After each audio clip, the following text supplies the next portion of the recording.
Samantala, findings kaugnay ng medical check-up ni Janet sa PNP General Hospital nitong nakalipas na araw, hindi umano life-threatening. Alamin natin ang buong ulat mula sa aming kasamang si Alvin Baltazar.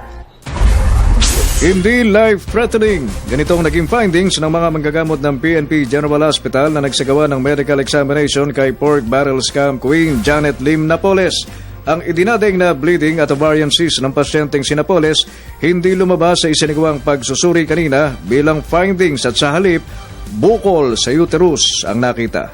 Hindi alarming. Iisa lang naman ibig sabihin nun, hindi alarming at this point of time. Walang problema. Initially, ang impression noon is right ovarian cyst. Okay. Ngayon naman, may bungkol pero hindi naman sa ovary. Sa may uterus naman. Yung bukol po na nakita noon ay hindi po namin nakita ngayon. Kaugnay nito ay pinauubaya na ng mga manggagamot na tumingin kanina kay Napoles kung ano ang susunod na hakbang nito matapos na mailatag ang kasalukuyan niyang kondisyon.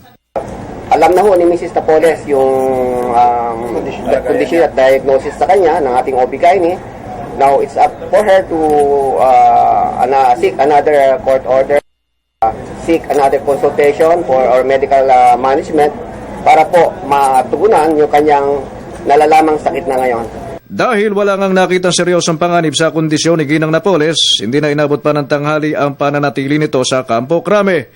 Bago mag-alas 11 ng umaga, lumabas na ito sa PNP General Hospital kasama ang nakapaligid na sandamakmak na security mula sa PNP Special Action Force at PNP Region 4A Public Safety Battalion upang ibalik sa kanyang detention cell sa Fort Santo Domingo sa Santa Rosa, Laguna.